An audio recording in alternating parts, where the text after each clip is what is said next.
은혜 받으실 하나님 말씀은 사도행전 27장 20절에서 26절 말씀입니다. 사도행전 27장 20절에서 26절 말씀을 함께 읽겠습니다. 여러 날 동안 해도 별도 보이지 아니하고 큰 풍랑이 그대로 있음에 구원의 여망마저 없어졌더라. 여러 사람이 오래 먹지 못하였음에 바울이 가운데 서서 말하되 여러분이여 내 말을 듣고 글에 대해서 떠나지 아니하여 이 타격과 손상을 면하였더라면 좋을 뻔하였느니라. 내가 너희를 권하노니 이제는 안심하라.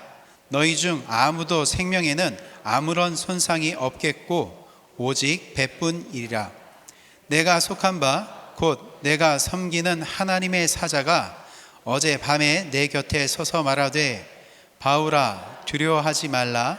내가 가이사 앞에 서야 하겠고 또 하나님께서 너와 함께 항해하는 자를 다 내게 주셨다 하였으니 그러므로 여러분이여 안심하라. 나는 내게 말씀하신 그대로 되리라고 하나님을 믿노라. 그런즉 우리가 반드시 한 섬에 걸리리라 하더라. 아멘.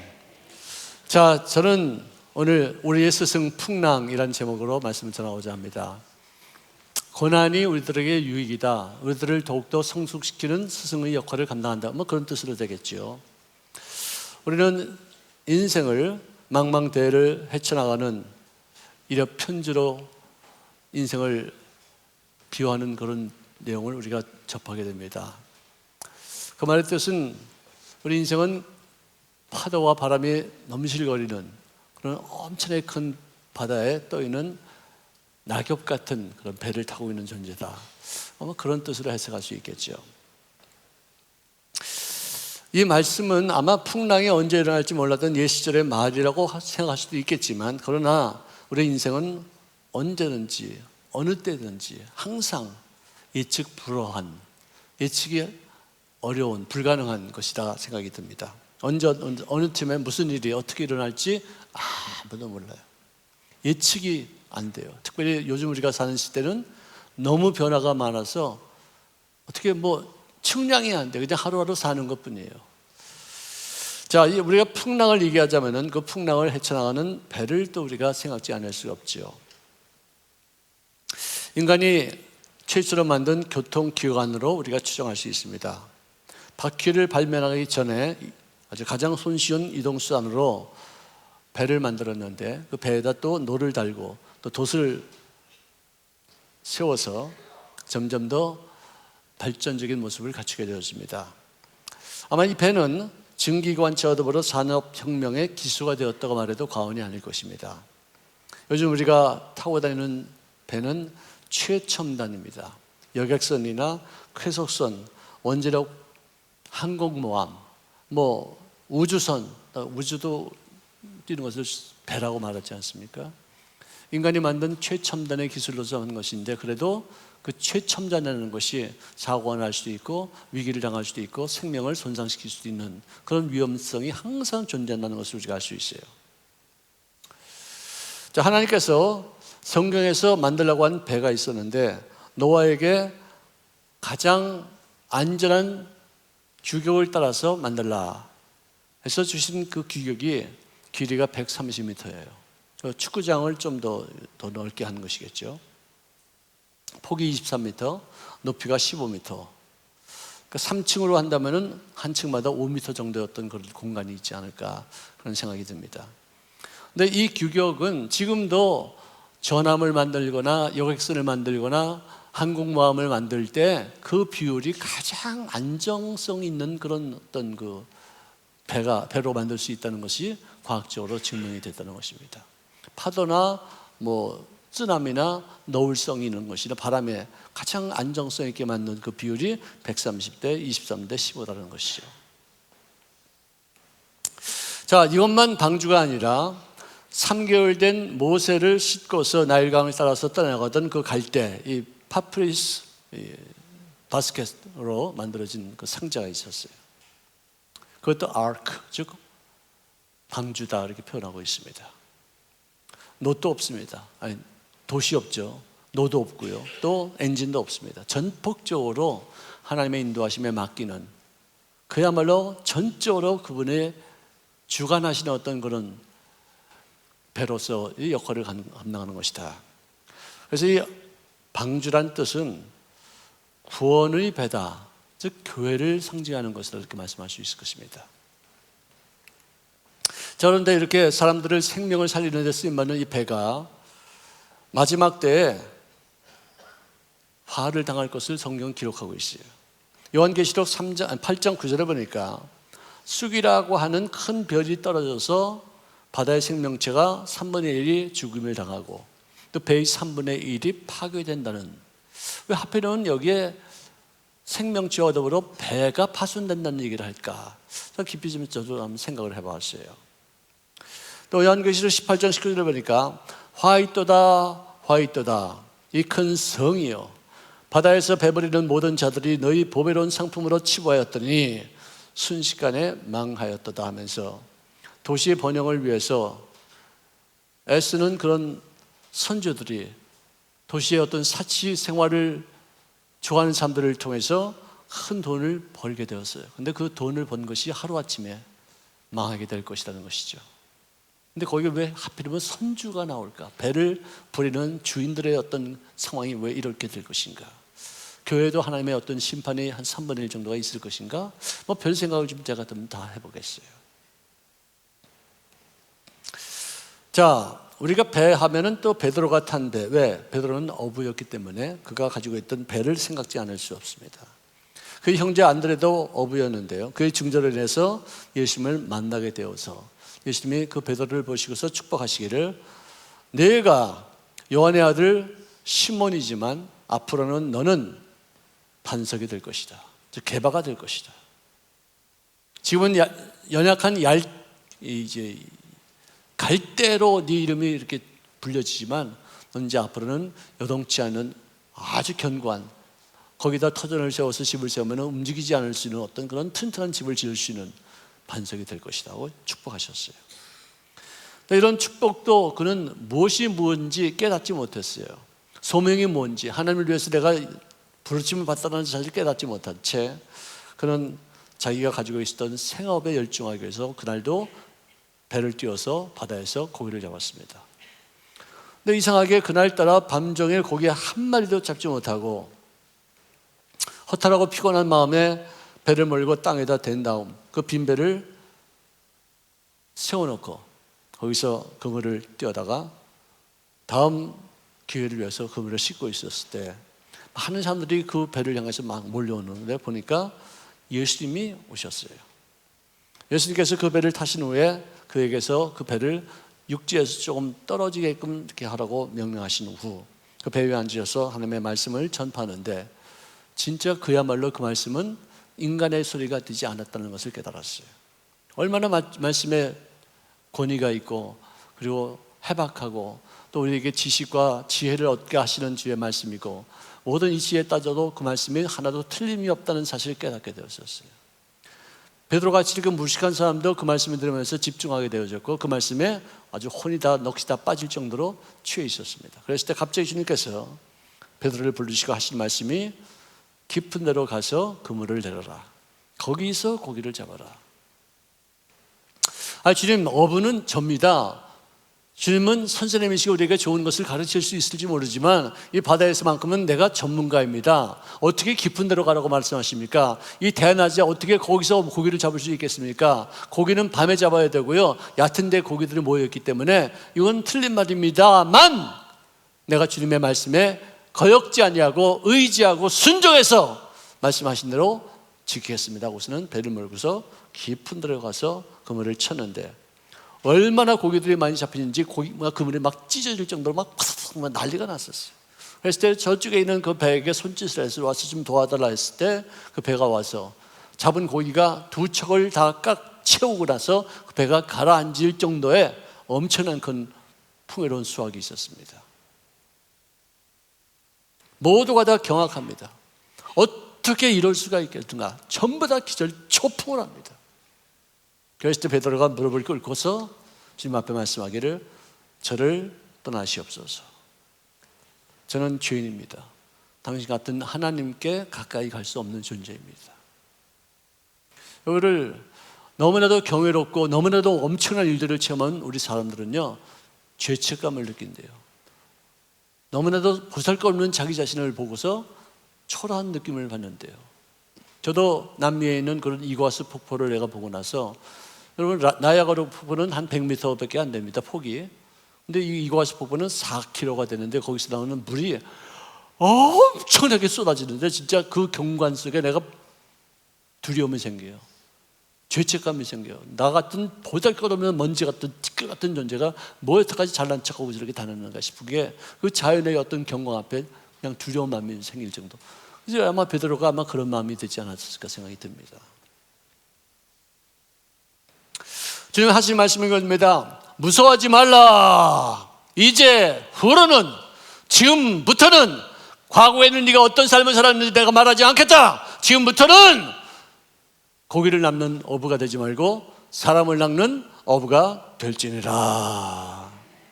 하나님은 잘못한 인생들을, 주님을 떠난 인생들까지도 다 다시 고치셔서 새롭게 만드셔서 끝까지 포기하지 않고 그를 사용하실 줄로 믿습니다. 조영희 목사님께서 1993년도에 모스크바에 가서 하나님의 말씀을 전할 때 그 크렘린 궁전 있는 안에 그 성전이 하나 있었는데 거기에 한 10,000명 이상은 들어갈 수 있었을 것이에요. 설교를 마치고 나서 오늘 예수 믿기로 작정한 사람들이 일어나니까 대부분이 다 일어났어요. 아니 예수 믿는 사람들 말고 예수 믿기로 작정한, 오늘 처음으로 예수 믿기로 작정한 사람들이 일어나니까 앉는 사람이 거의 없었어요. 전부 다 예수 믿겠다는 거예요. 너무 놀라웠었어요. 이틀 동안 그랬었어요. 근데 그걸 보고 나서 러시아 정교회에서 이건 위험하다, 이건 이상하다, 이렇게 하면 이제 안 되겠다 하는 어떤 그런 두려움이 생기는지 그 다음날 세 번째 날은 문을 닫아서 우리가 들어가 보니까 텅텅 비어있고 불이 꺼져 있고 뭐 아무것도 없고 썰렁한 그런 상태예요. 왜 그러냐 했더니 이거는 위에서 내린 지시라는 거예요. 그래서 우리가 뛰쳐나와보니까 거기 바깥에 그 문 앞에 사람들이 꽉 모였는데 그 다리 위에 조 목사님이 쓰셔서 어떤 여자 학생이 통역하는 것을 통해서 말씀을 전하는데 거기서도 정말 놀라운 일들이 막 생기는 거예요. 근데 원래 통역하던 사람은 너무나도 위급하니까 이게 무슨 것이 일인가, 내가 여기서 복음 전하다가 통역하다가 나 잡혀가는 거 아닌가, 나 혹시 죽는 것이 아닌가 하는 두려움 속에서 그가 도망갔어요. 그래서 어떤 여학생이 나타나서 우리 아버지는 목사입니다. 내가 목사님, 이 조영기 목사님께서 설교하실 때 내가 통역봉으로 자원하겠으니 조 목사님을 누가 해칠 때 내가 몸으로 맞겠습니다. 어린아이가 그랬었어요. 그래가지고 그 사람들 가족 전체가 다 우리 여의도에 오셔서 간증도 하고 또 제들도 많이 받고 놀라운 일을 했는데 제가 잊지 못하는 것이 또 뭐가 아니냐, 조 목사님께서 그 도망간 그 통역자를 찾아서 다음에 어디 러시아로 통역해야 될 필요가 있을 때 뭐 우즈베키스탄이나 뭐 카자흐스탄이나 뭐 어떤 다른 어떤 동네에 가서 말씀을 전하실 때 그 사람을 끝까지 붙잡고 쓰셨다는 것이죠. 너무 놀라웠어요. 도망간 사람이에요. 부인한 사람이에요. 자기만 살겠다고 튀운 사람이에요. 근데도 그 사람 붙잡고서 고쳐서 새롭게 해서 충성하게 만들고 그 사람으로 평생에 후회 없이 인생을 살 수 있도록 하는 것을 제가 보았어요. 우리를 연약하죠, 부족하죠, 진짜 하나님 보시기에 합당치 못한 때도 참 많이 있었을 거예요. 근데도 주님께서 버리지 않으시고 끝까지 가르치시고 끝까지 사용하시기 위해서 계속해서 훈련시키시고 이쪽으로 보냈다 저쪽으로 보냈다 또 불러들였다 계속해서 이렇게 나를 훈련시켜서 오늘 이렇게 교회를 이끌 수 있는 사람으로까지 만들어주셨어요. 여러분들 주변에 어떤 부족함이 있더라도 또 나에게 상처를 준 사람이 있다 할지라도 버리지 맙시다. 품으시기를 바랍니다. 품 안으시고 배려하시고 기다리시고 위해서 기도해 주시고 또 모두가 다 함께 윈윈 할 수 있도록 서로 힘을 연합할 수 있기를 주의 이름으로 축원합니다. 교회 안에서는 누구는 이기고 누구는 지면 안 돼요. 둘 다 져도 안 돼요. 둘 다 이기시기를 바랍니다.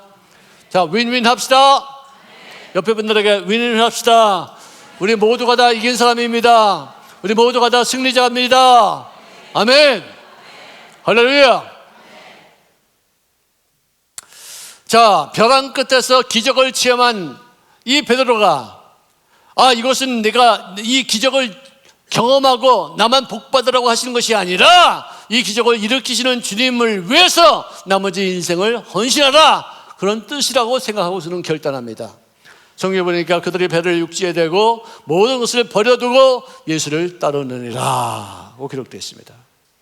이 사업 부진이라는 풍랑을 만나서 베드로는 오히려 주님을 따르는 제자가 되었어요. 아무것도 잡지 못하는 이런 정말 철전지 같은 어떤 그런 기가 막힌 그런 불황을 만나고 나서 오히려 그는 주님과의 만남이 이루어지고 주님을 깊이 체험할 수 있는 귀한 기회로 삼을 수 있는 줄로 믿습니다. 또 한 번은 예수님이 광야에서 말씀을 전하시다가 배고파하는 사람들을 보시고서 너희들이 이 사람들을 먹이라 했을 때 우리는 아무것도 없습니다. 늦었습니다. 이거는 안 됩니다. 누가 뭐 가지고 있는 것이 있느냐? 안드레가 떡 5개하고 물고기 2마리 가지고 나왔습니다. 그걸 가지고 주님 앞에 기도하신 후에 5,000명을 먹이고 12광지를 남기셨어요. 뭐 남자들만 5,000명이니까 다 합하면 2만 명을 먹인 그런 셈이 됐죠. 그 끝나자마자 주님께서 제자들에게 명하여서 배를 타고서 저 갈릴리 바다를 건너가라. 예수님은 안 탔어요. 산에 올라가서 열심히 다해서 기도하셨어요. 그 사이에 사람들은 좀 더 얻어먹겠다고, 좀 더 맛있는 것을 얻겠다고 싶어서 막 줄다리쳐가지고 가가지고 그 갈릴리 지금 오시는 그 배를 기다리고 있었습니다. 그런데 밤중에 풍랑이 일어났는데 뱃사람들입니다. 배를 짓는데 전문가들입니다.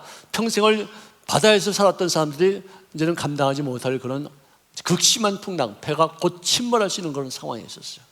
주님이라도 계셨으면 주님이 어떻게 하실 텐데 주님도 안 계시는 그런 상황이에요.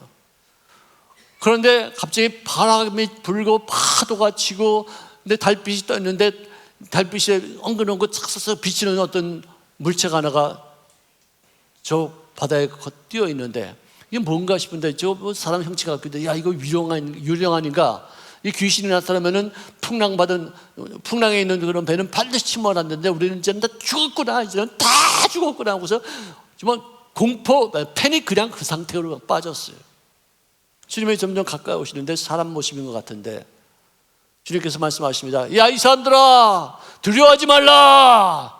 내가 바로 너희들 주님 아니냐? 놀라지 말지어다. 큰 소리를 치니까 베드로가 툭 튀어나와서 아니 정말로 당신께서 우리 주님이시다면은 나도 무리를 걷게 좀 하시옵소서. 나도 명하여서 무리를 걸어가게 하시옵소서. 그러니까 주님께서 오라. 배에서 내려가지고 무리를 걸어가는데 빠지지 않는 거예요. 철폭철폭 올라가는 거예요. 계속해서 가는 거예요. 근데 갑자기 바람이 휘 불더니 파도가 칩니다. 물이 얼굴에 탁 부딪힙니다. 그냥 정말 내가 이게 뭐 하는 거야 이게 지금 내가 어떻게 물에를 걸어줄 수 있어 하는 그 순간에 갑자기 의심이 생긴 바 되어서 물에 빠지는 것이에요. 주여 살려주시옵소서.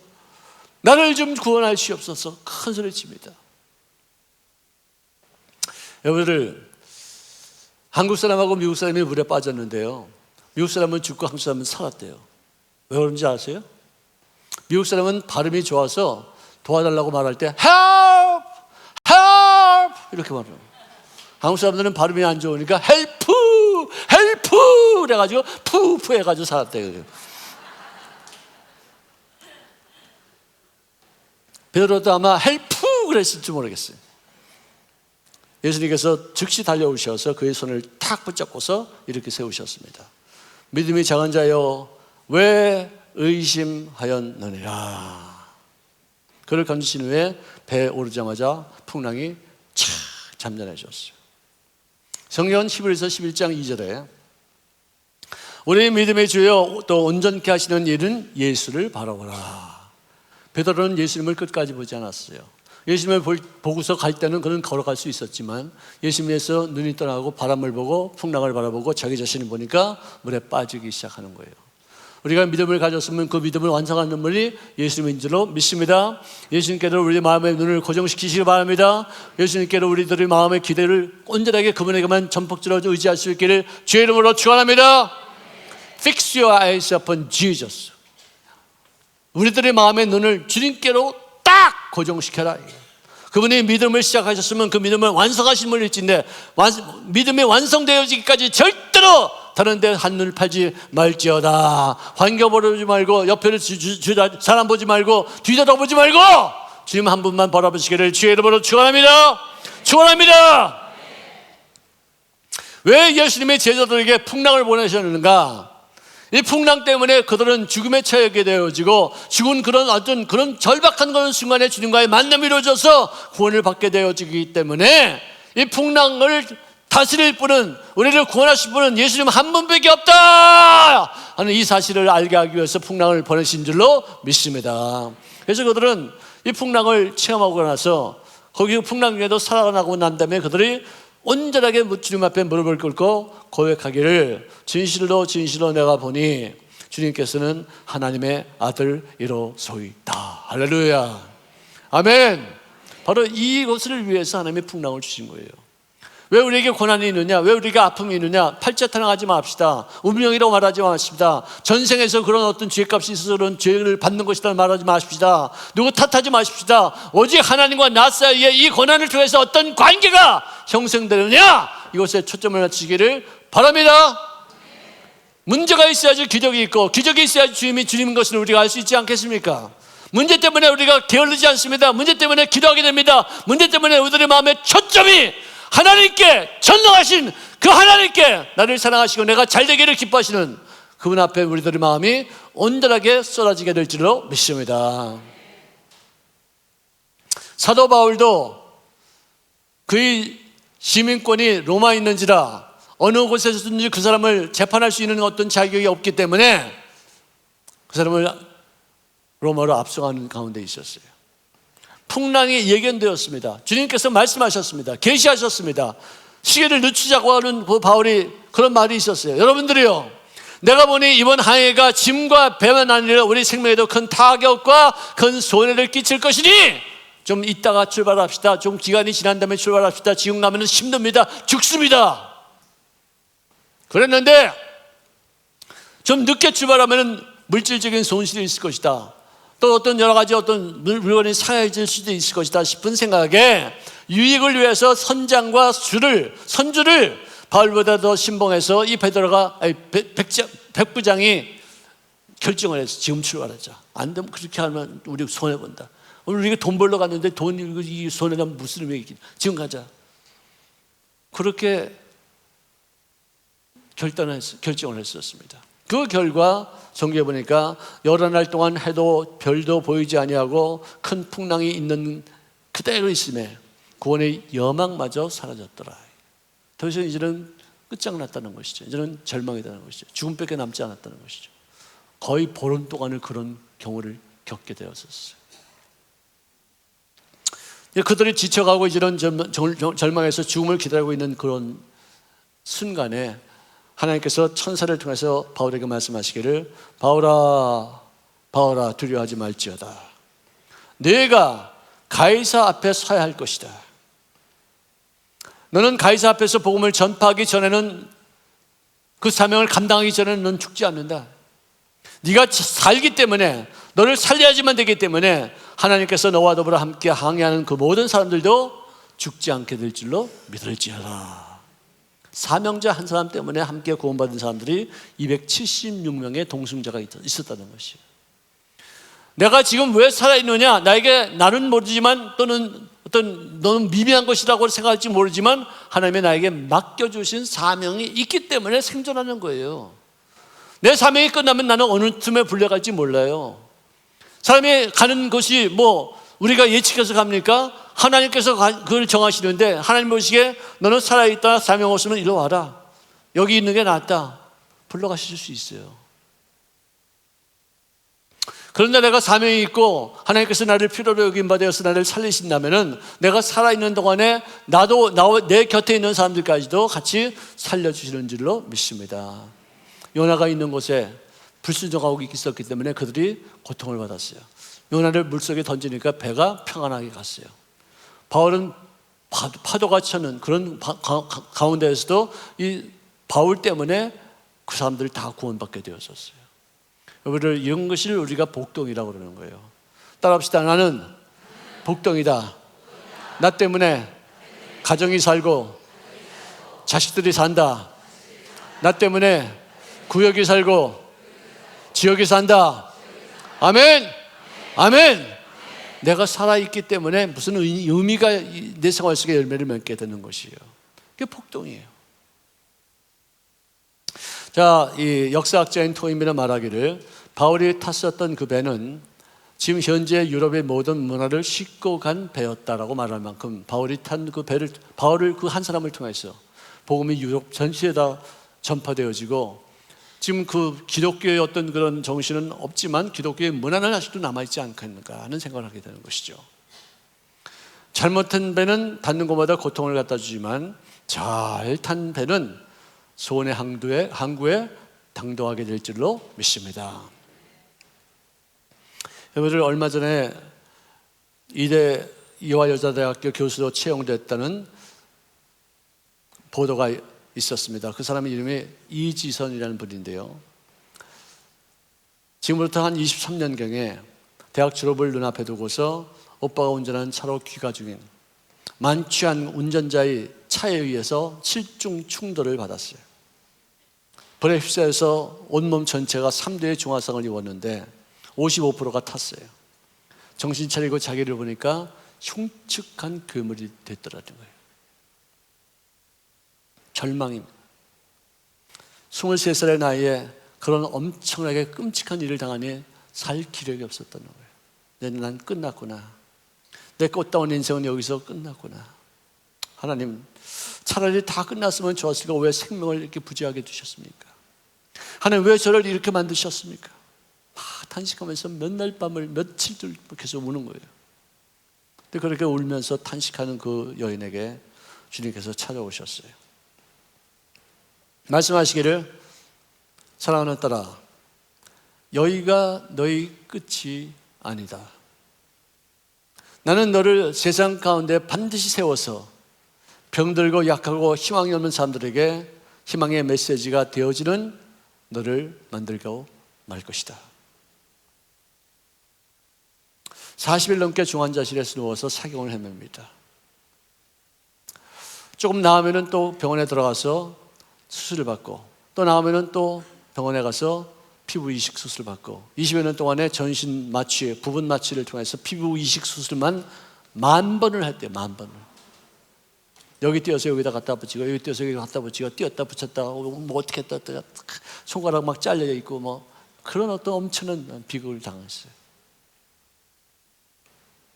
그런데 수술할 때마다 죽음의 문턱까지 가는데, 그럴 때마다 하나님의 그를 붙잡으신다는 것을 깨닫게 되어지고, 하나님의 사랑을 나를 지금 정말 온전하게 사로잡고 있다는 것을 깨달아서 하나님께로 더 가까이 갑니다. 고통 가운데 계신 주님.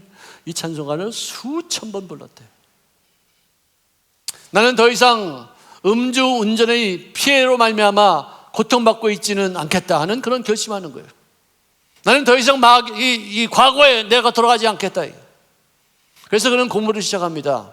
이제 유아보육과를 졸업하고 보스턴에서, 콜롬비아에서, UCLA에서 재활상담학, 사회복지학, 이 명문대 석사, 박사 학위를 취득하고 2017년도에는 한동대학교 상담심리 사회복지학부의 교수로 임명하게 되었어요. 그는 말하기를, 나는 사고를 당했지만 그 과거와 더불어 이별을 하고 다음 시간을 위해서 꿈꾸며 살았다. 이제 내가 모교에서 가르치는 자가 되어 교수로서의 기쁨 어린 삶을 살게 하시는 하나님 앞에 감사합니다.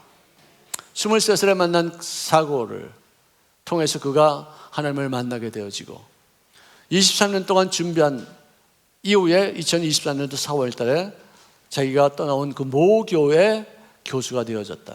그 꿈의 결과라는 것이에요. 과거와 이별했다는 거예요. 미래를 계속 가까이 했다는 거예요.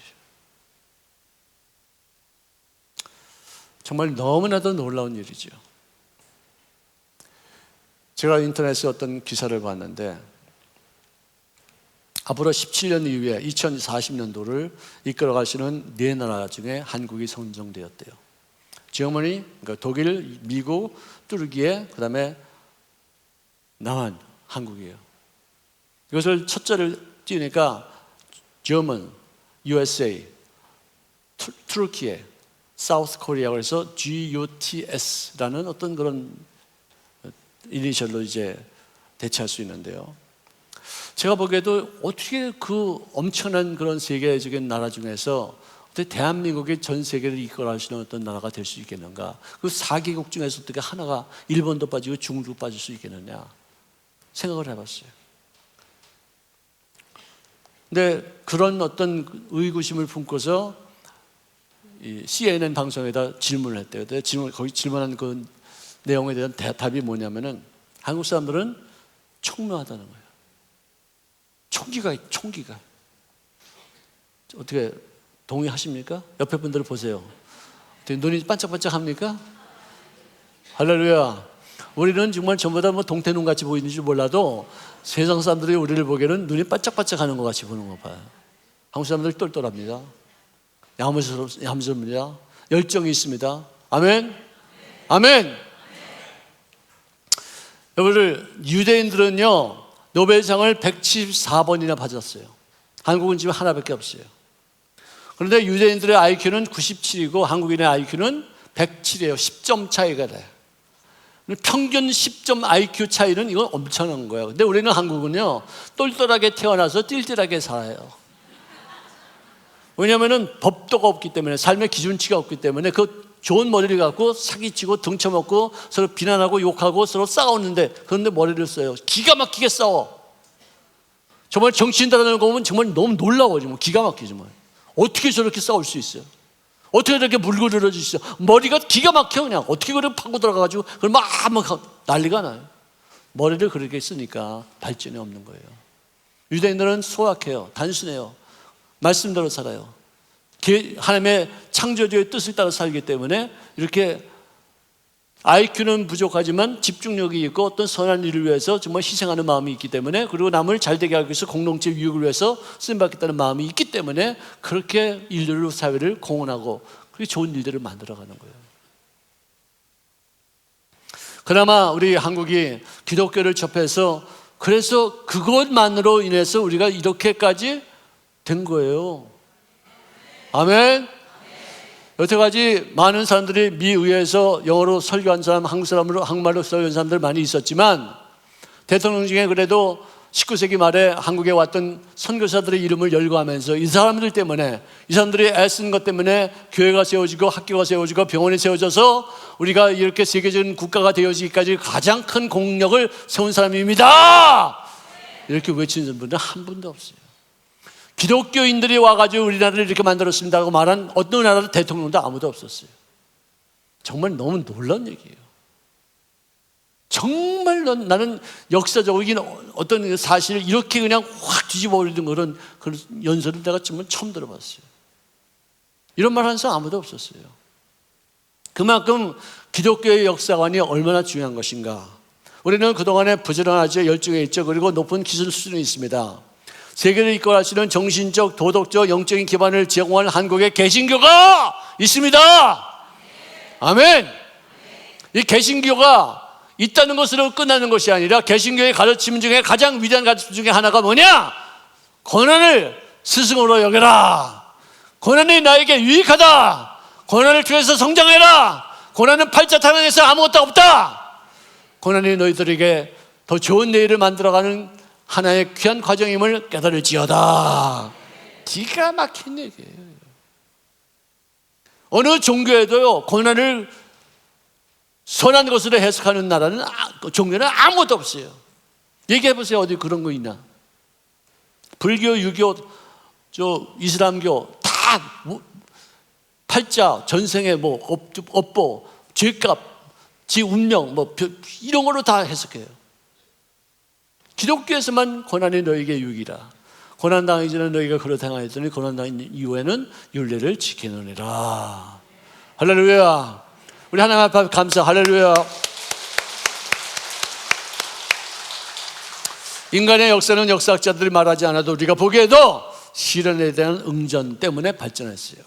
어려움이 있기 때문에, 고난이 있기 때문에, 시련이 있기 때문에, 고통이 있었기 때문에 이거를 면하기 위해서, 그를 극복하기 위해서 애쓰고 애쓴 결과에 문명이 발달하고 문화가 진보하고 우리들의 삶이 더욱더 성숙해지게 된 줄로 믿습니다.